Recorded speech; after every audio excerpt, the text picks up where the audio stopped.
मैं वंदना मिश्रा, शिक्षिका एवं गर्ल मोटिवेटर। आज इस अपूर्व क्षति होने पर मेरा मन बहुत आहत है। समस्त देशवासियों के साथ मैं व्यक्तिगत रूप से लता दीदी को श्रद्धांजलि अर्पित करती हूँ। माँ सरस्वती भगवान जी अपने चरणों में स्थान दें। मैं 2 शब्द लता दीदी के बारे में आप लोगों के बीच में रखना चाहती हूँ। खैर, उनके बारे में जो कुछ भी बोला जाए वो कम ही है।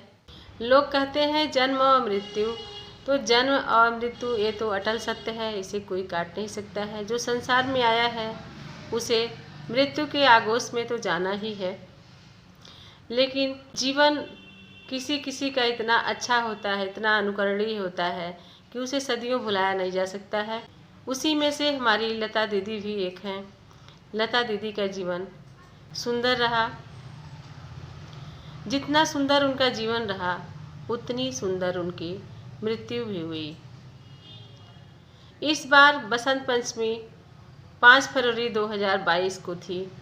6 फरवरी को माँ सरस्वती का विदाई था। ऐसा लगा कि माँ सरस्वती अपनी प्रिय बेटी लता जी को लेने ही आईं और लेके वापस चली गईं।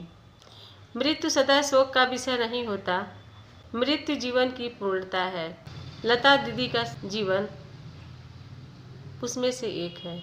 93 वर्ष का इतना सुंदर सफ़र शायद किसी बिरले धार्मिक को ही नसीब होता है। लता दीदी के पिता जब अंतिम सांस ले रहे थे तब ये 13 वर्ष की थीं।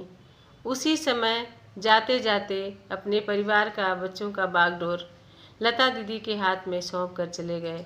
इसी वजह से लता दीदी ने शादी नहीं किया कि अगर शादी कर लेंगे तो ना जाने कैसा परिवार होगा और हमारे इन भाई बहनों का परवरिश अच्छे से हो पाएगा या नहीं हो पाएगा। उसी समय इन्होंने संकल्प ले लिया कि मैं शादी नहीं करूंगी और अपने से छोटे 4 भाई बहनों का इन्होंने परवरिश किया और अपना जीवन चारों को समर्पित कर दिया। लेकिन जब वो गई तो पूरा परिवार भारत के सबसे प्रतिष्ठित परिवारों में से एक। किसी भी व्यक्ति का जीवन इससे ज़्यादा सफल और क्या हो सकता है। भारत पिछले 80 वर्षों से लता दीदी का गीत सुन रहा है। हर्ष में, विषाद में, ईश्वर भक्ति में, राष्ट्र भक्ति में, प्रेम में, परिहास में, हर जगह लता दीदी की आवाज़ सुनाई देती है। लता दीदी का आवाज़ अमर और अजर है। लता दीदी जब गाना गाने जाती थीं तो चप्पल नहीं पहनती थीं। गाना उनके लिए ईश्वर की पूजा से कम न था। कोई उनके घर आता था तो वह अपने पिता, माता और अपने घर का मंदिर दिखाती थीं। उस मंदिर में माँ सरस्वती विराजमान किया हुआ था।